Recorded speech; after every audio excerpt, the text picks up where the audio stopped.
Alita ako para sobrang lala na daw ng matchmaking ngayon. So malalaman natin kaya konti na lang naglalaro ng ML dahil sa mga toxic talaga pre. Ito, best example, okay? Papakita ko sa inyo kung anong kadalasan nangyari pa nagsosolo queuing ka. Nag-June na ako, sabi ko room ako. Hindi nag-type pa ako, sabi ko tank ako. Ayan pre ha. And then yung next na magpipick is magro-room din. Paano kayo ngayon yan? Pakita ko lang sa inyo yung palaging senaryo nangyayari. Paano what if kung hindi rin ako mag-adjust? Ayan, hindi ako magpapalit ng emblem dyan. Ayan par, malinaw naman sa loading na tank ako. At yung hero niya pwede naman sa XP. Pero yung ginawa niya, pinilit pa rin niya sa mid par. Talaga kayong mga random, antitibay nyo. Ayan, typing pa siya. Wew, side ka, wew. Kaya marami ako nababasa sa comment section eh. Kaya hindi na ako naglalaro niya kasi ang daming toxic dyan. Which is madami talaga pre. Wala sa matchmaking yan tol. Nasa tao yan. Maniwala kayo sa akin pre. Wala sa matchmaking yan. Hindi balance yung matchmaking. Hindi good ang matchmaking. Hindi sa ganun yung pre. Nasa toxicity yan par. No? Napakarami na pong toxic dito. Bawasan nyo naman par. Para yung iba nag-e-enjoy din. Diba? Ayan tulad nyan. Pilit pa kasi ni Karin. Nakawalang gana maglaro. Pagka may kakampi kang ganyan yung sinisisi sa'yo isang mali lang par. Kala mo talo na agad kayo, isang mali lang, no? Mahirap maglaro pagka ganito talaga makakampi mo. Tamo nga ako, XP na nakatang emblem. O ito sa top lane. Nadali ng Chang Ayan, sige, pwede pa yan pre. Ayan pare, sige, habulin mo. Hanggat di namamatay pre, habulin mo. Ayan, normal. O ayan, sa top lane din. Ay, gagi, nandito pala. Nalipat ko kasi yung camera pre. Matilo kayong dalawa ha. Kumukulit kayo sa akin ha. Di nila ako mabiburst par. Nakatang emblem tayo eh. Ito. Ultihan na natin. Papunta na yung mga kampi ko guys eh. Ayan na. Buy time lang natin doon. Okay, patay siya ngayon pre. Diba par? Para sa akin okay naman din talaga kahit papano yung matchmaking. Yung mga player kasi talaga yung problema men. Pagka nakakampi ka talaga ng toxic, akala mo yung matchmaking pangit na agad. Kahit bigyan ka pre ng 4 na mythical glory tapos legend ka lang sa matchmaking. Kung puro yon toxic yung 4 na yun, hindi kayo mananalo doon. Nakukuha nyo ba yung ano ko gusto kong iparating sa inyo pre? Wala sa matchmaking yan. Nasa player yan mga kapatid. Kaya ngayon pare, nandito si Tito Wakno para iparating at ipadala tong mensahe na to na kung maglalaro kayo ng Mobile Legends pre, enjoyin nyo lang. Huwag nyong cancerin yung mga kakampi nyo. Diba?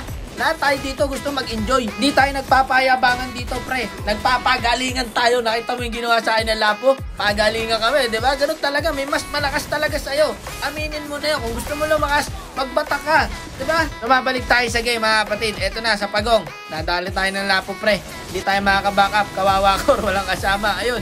Nakakuha nung Hanabi. Yung Pagong pre. Mapalag-palag yung Karina natin. Yan. Back up tayo par. Ayun. Nagsisecond skill yung Karina doon. Kahit walang kalaban. Chang multi na, inawat.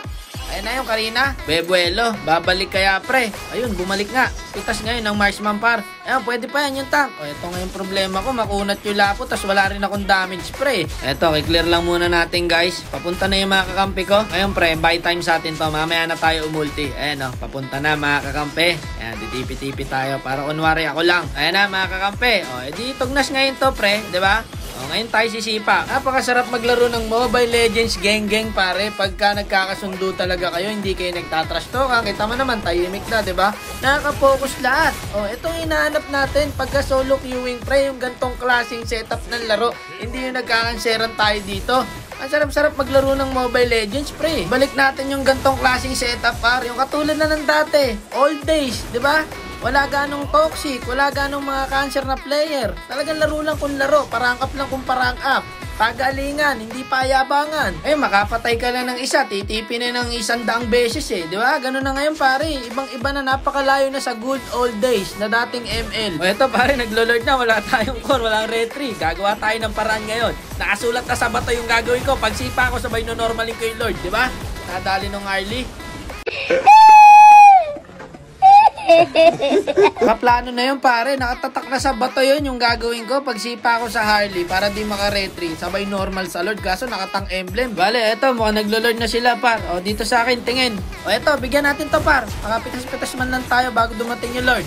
Ayun o, nice one, di ba? Yan pare, 4 kami sa red buff. Diyos ko po, kailan tayo matututo lahat. O dito, check bush. Andito yung kadita. O kalma lang muna kayo dyan ha, nasusone ko dito. Eto Harley pare, o ayan o, bigyan nyo. Patay sa atin. Nice. Okay, kalma lang ulit ha. Lamang na tayo ngayon pre. Dep lang sa Lord. Dep lang muna sa Lord. Back na. Huwag nyo salubungin mga kalaban pare at may Lord pa. Ay wala, makukulit kayo ha. Gusto nyo ng clash? O ayun, nadali ng ano par. Ng Leslie yung Lapo. Ito pa, pre. Hindi muna natin i-stun. Naka-absorb pa yan, pare. Tsaka natin i-stun yan. Okay. Patay. Ay, paano, pre? Nadadala natin yung laro, Kalma lang muna. Chill lang. Panalo pa tayo dito. Kaya pa to. Sino nagsabing hindi kaya to, pre? Ayan, tigil nyo lang kaka-trash talk nyo. Diba? Natigil yung trash talk, pare. Nakapokus na lahat, Sadyang makunat pala talaga to, Baka ulat. At saka siya umulti, pre. Ayun, nahuli nung Karina yung Caldita, par. Nakakapag-check push ng maayos. Naku po, patay siya. Ikaw pwedeng tumulong dun, guys. Mamatay lang din ako. Nadali din ng Leslie. Eto, habol. Kaya paano? Wala, mabilis. Babak na, Lord na lang. May nanggugulo, par. Sipahin natin. May ulti ako, pre. Sipa. Retry. Nice one. Okay. Back na ulit. Ganun lang, pre. Diba, par? Iba yung laro. Gaganahan ka maglaro pagka nagtutulungan kayo. Yung hindi kayo nagtatrash talkan. So, dito, lumabas na yung Lord sa mid, pre. Final clash na ata to. Ulihin natin yung marksman. Uli kayo marksman, par. Uli kayo marksman. Follow up. Nice one, Chang. Galing nun, pre. Ayun, ubos. Umikot sa backline yung Karina. Tug na sa atin ngayon, par. Diba? Panalo pa yung gantong klaseng hero. Wala talaga sa matchmaking yan, pre. Nangangahulugan lang na nasa player talaga. Ako na-enjoy ko pa yung laro, pare. Na-enjoy ko pa yung solo queuing kasi madalas isa ako sa mga toxic players. Na-joke lang, par. Okay pa rin naman yung matchmaking, guys. Huwag kayo matakot sa solo queuing. Matakot kayo sa mga magiging kakampi nyo.